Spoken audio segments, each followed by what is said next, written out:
Now, for more on Korean Peninsula diplomacy, I'm joined by Victor Gao in Beijing. He's a CGTN commentator and international relations analyst. So, Victor, a lot to get to here. Let's begin with this report, the latest report about the venue for the Trump-Kim meeting. The DMZ, South Korea declaring it the best location. Trump considering it. Does it matter?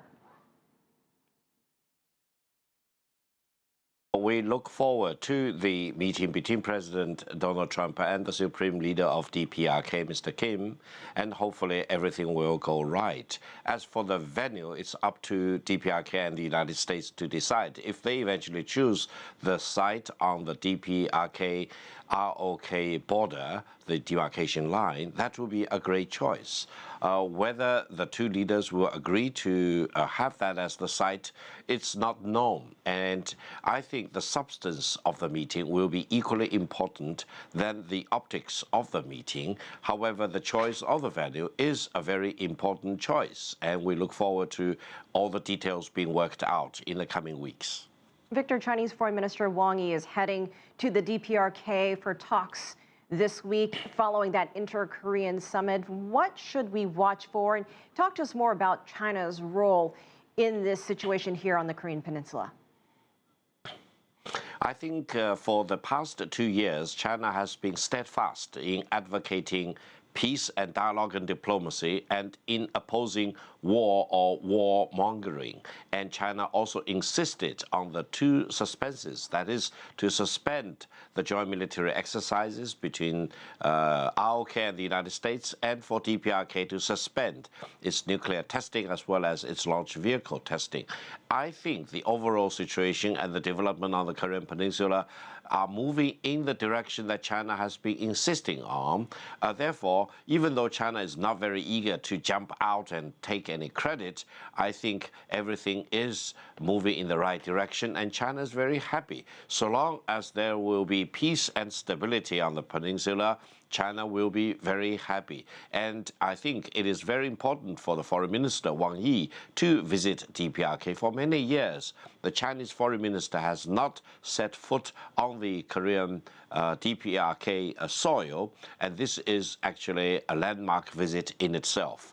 And I hope the relations between DPRK and China will be a very important background support for the upcoming summit meeting between DPRK and the United States. And I hope China will continue to play this very important stabilizing factor on the Korean Peninsula, leading eventually, hopefully, to the achievement of the denuclearization on the Korean Peninsula. That should remain the most important goal, and I think with achievement of denuclearization, we will be in a position to ensure long-lasting peace and stability and development for the peninsula.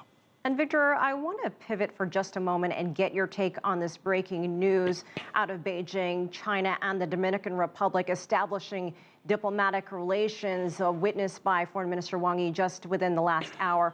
Your thoughts on these ties between these two countries? It is a very good news that China and Dominica are setting up formal diplomatic relations between the two countries.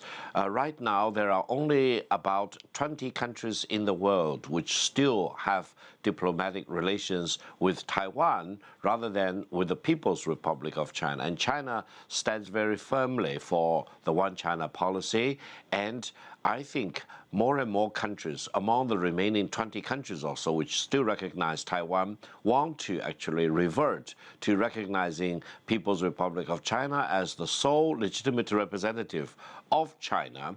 And today, I think, is one of the steps moving in that direction. I would not be surprised if there will be more countries which are preparing for shifting their relations from Taiwan to the People's Republic of China, and hopefully in the coming months there will be more similar events happen. As for Dominica, I think it's a very important country in the Caribbean, and China has very good relations in the economic and trade sector with the Dominican Republic, and hopefully with the formal recognition of each other, the bilateral cooperation and trading relations between China and the Dominican will be expanded much more rapidly to the benefit of the Chinese people, but also equally important to the people and the corporates and the government in the Dominican Republic. All right, Victor Gao, we appreciate you and your insight. Thank you so much for joining us.